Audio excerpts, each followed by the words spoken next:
topic that is going on, that is circulus. Last topic was about the theorem first, and today's topic is about theorem second. So theorem second, what is theorem second? Just take a look. That is, the lengths of tangents drawn from an external point to a circle are equal. जो लंबाई है tangents की, जो tangents हम डालेंगे circle पे, उनकी जो लंबाई है, कहां से, ये एक्सटर्नल पॉइंट से आने चाहिए. ये टैजेंट्स, दो टैजेंट्स आने चाहिए किस पे, सर्कल पे, मगर कहां से, एक एक्सटर्नल पॉइंट से, बाहर वाले पॉइंट से. तो सर्कल आर इक्वल, वो क्या होने चाहिए, बराबर. तो कैसे, तो मैं आपको यहां पे सिखाता हूं बेटा. देखो, हम यहां पे एक सर्कल डालते हैं. चलो ले लेते हैं, ये हमारे पास एक सर्कल बन गया. क्या बन गया, सर्कल. ये इसका सेंटर है. ठीक है बेटा जी, ये इसका सेंटर है. नाम देते हैं ओ, हमेशा नाम ही देते हैं हम. क्या देते हैं बेटा, सर्कल का जो ये नाम देते हैं वो ओ ही देते हैं. चलो आगे बढ़ते हैं. ये सर्कल है with centre O. Question theorem के ऊपर फोकस करें. एक्सटर्नल पॉइंट हमारे पास है, इस सेंटर के सीध में डालना आप. ये है एक्सटर्नल पॉइंट, इसको हम नाम देते हैं ए. इस एक्सटर्नल पॉइंट से हमें दो टैजेंट्स लाने हैं सर्कल के ऊपर. चलो ले लेते हैं, एक वाला यहां से लाते हैं. ठीक है बेटा, इसको हम पी रखते हैं नाम, और यहां से और एक लाते हैं, इसको हम रखेंगे क्यू नाम. ठीक है बेटा, तो ये दो टैजेंट्स मैंने डाले एक एक्सटर्नल पॉइंट से. ये external point A is the external point. We have drawn the two tangents to a circle. Circle is ये हमारे पास एक सर्कल है. A P is first tangent, A B Q is another tangents. तो ये क्या बोल रहे हैं, जो सर्कल पे इस एक्सटर्नल पॉइंट से ये दो टैजेंट्स आते हैं, ये इक्वल होनी चाहिए, बराबर होनी चाहिए. बस यही हमारी थ्योरम नंबर सेकंड है. तो पहले हम लिखते हैं गिवन क्या है हमारे पास. व्हाट इज गिवन, इसका रूल है, सर्कल इसका रूल है, तो लिखना है हमने बेटा. तो गिवन पहले क्या है, जो क्वेश्चन क्या बता रहा है. क्वेश्चन क्या बता रहा है, A P and A Q are two tangents from, कहां से आते हैं, पॉइंट ए से आते हैं ये टैजेंट्स. एक्सटर्नल फ्रॉम, यहां लिख सकते हैं from an external point, from an external point ए से आ जाते हैं ना बेटा, फ्रॉम एन एक्सटर्नल पॉइंट ए. तो सर्कल आते हैं ना सर्कल पे, तो ये दो टैजेंट्स आते हैं point from an external point. मैंने ही लिखा A P and A Q. A P and A Q are two tangents from an external point A. External point क्या है हमारे पास, ए. तो सर्कल सी जो हमारे पास है, ओ सेंटर विथ रेडियस, कर दैट यहाँ पे. तो उसके बाद हम कंस्ट्रक्शन करते हैं बेटा.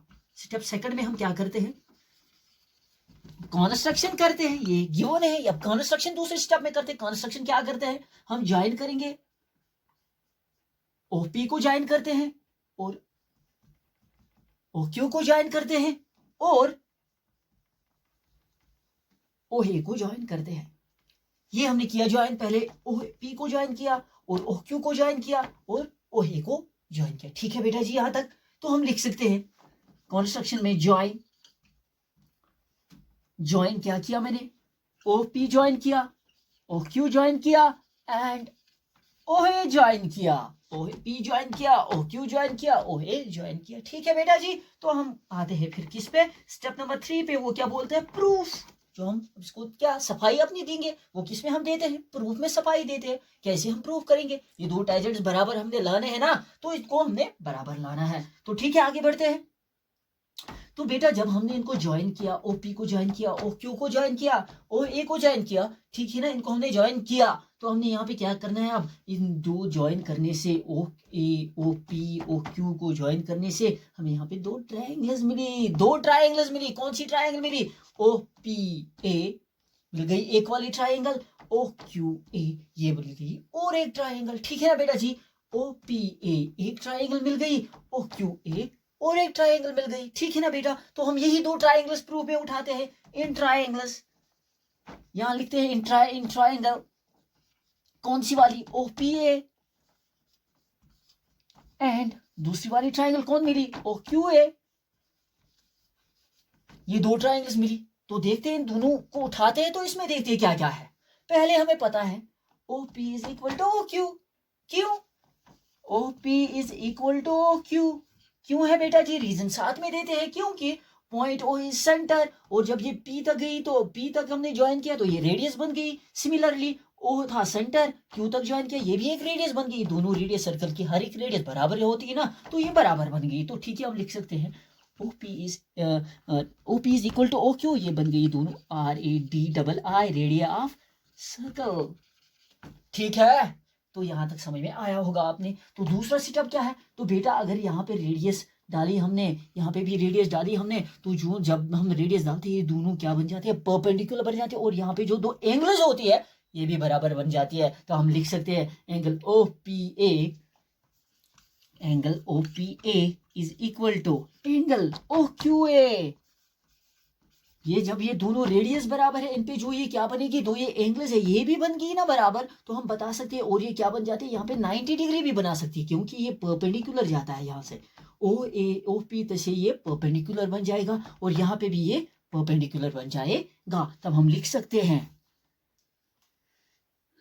OP is perpendicular to AP and OQ is perpendicular to AQ। यहाँ लिख सकते हैं हम बेटा, दोनों क्या है, ईच 90 डिग्रीज, क्योंकि दोनों क्या बनाती है, 90 डिग्री बन जाती है। ठीक है, तो ये दूसरा स्टेप हो गया। तीसरा स्टेप और क्या है इसमें, जो ये OA है बेटा, इस पे नजर डालिए। ये वाला OA जो हमने ज्वाइन किया था दोनों ट्रायंगल्स में, क्या है, ये OPA, ये OA इसके साथ भी है, OQA ये भी इसके साथ भी है। दो OA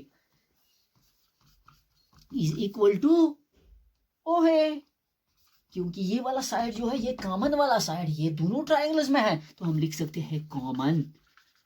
जब हमने ये प्रोसीजर यहाँ पे किया तब हम बता सकते हैं इस ट्रायंगल, ये जो ये दो ट्रायंगल्स हैं इनमें ये तीन स्टेप्स हमें मिले, तब हम बता सकते हैं triangle, therefore triangle OPA is congruent to triangle OQA। ठीक है ना बेटा? तो जब ये ट्राइंगल्स दोनों कॉन्ग्रेंट है, कॉन्ग्रेंट पता है ना, शेप एंड साइज सेम होना चाहिए, सिमिलर होना है, जो भी कॉरेस्पॉन्डेंस है ना हम करते हैं इसकी, तो वो क्या होनी चाहिए, बराबर होनी चाहिए।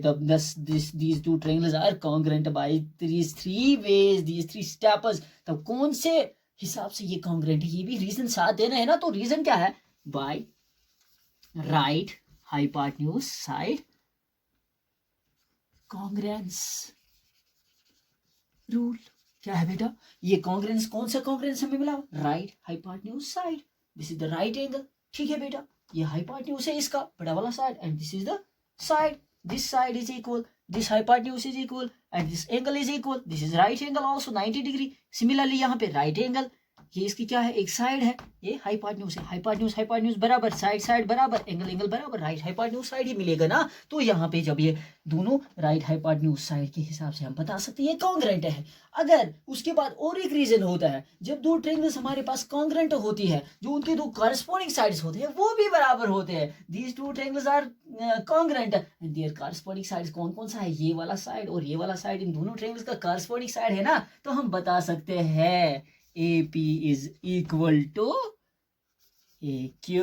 तो यहाँ पे रीजन क्या लिखेंगे, CPCT corresponding parts of congruent triangles. ये दो ट्रायंगल्स कॉन्ग्रेंट है, इनके जो दो कॉरेस्पॉन्डिंग पार्ट्स है, दो साइड्स है, कॉरेस्पॉन्डिंग साइड्स है, तो इनको हम बता सकते हैं these are equal corresponding parts of congruent triangles. Once again I repeating, when two triangles are congruent, their corresponding sides are always equal. ये है ये AP एंड AQ, इन दो ट्रायंगल्स का क्या है, कॉरेस्पॉन्डिंग साइड, तो ये हमें मिले बराबर। यही हमें क्वेश्चन बता रहा था। ये यहाँ पे टैंजेंट्स भी है, ये हमें निकले बराबर, तो हम बता सकते हैं ये जो टैंजेंट्स है ये बराबर निकल गए। तो यही हमें क्वेश्चन पूछ रहा था, ये निकाल के दे दीजिए। कहाँ पे, ये गिवन, यहाँ पे जो ये स्टेप आप लिखोगे टू प्रूव में, ये स्टेप हम मिस कर गए थे, ये स्टेप यहाँ पे भी आप लिख सकते हैं। तो ये स्टेप यहाँ पे लिखोगे आप टू प्रूव में, क्योंकि गिवन के बाद सीध में हम कहाँ पे गए थे, कंस्ट्रक्शन में, उसके बाद कहाँ पे गए थे, प्रूफ में। मगर ये यहाँ पे जरूरी लिखना था। क्वेश्चन क्या बता रहा था ये पहले मैं समझा चुका था आपको, AP simply AP is equal to AQ, ये हमें लिखना था। क्या, AP is equal to AQ, ये हमें टू प्रूव में लिखना था। जो हम नहीं लिखते थे, लिख सके थे, तो अब यहाँ पे हमने ये लिख लिया। ये स्टेप सेकंड में आप लिखोगे और ये स्टेप थर्ड में कॉन्स्ट्रक्शन। ये कॉन्स्ट्रक्शन के बाद भी आप लिख सकते हो, ये जरूरी नहीं है। ये हमें पता है क्वेश्चन क्या बता रहा है, ये हमने प्रूव करना है। ये हमें क्या क्वेश्चन ने क्या बोला था, ये वहां से दिया गया है, तो करना क्या था, प्रूव क्या करना था, AP is equal to AQ, AP is equal to AQ। And construction में फिर उसके बाद क्या करना था, ये ज्वाइन हमने क्या क्या किया, उसके बाद प्रूफ में ये हमें सप्लाई अपनी दी। तो यहाँ पे हमें क्या निकला, ये बराबर निकले, यही वाला हमें निकाल के देना था जो यहाँ पे हमने लिखना था, तो जो यहाँ पे लिख गया मैं। ठीक है, hope you understood this very class and do join for the next lecture and we are going directly through the exercise. Until then, thank you, bye.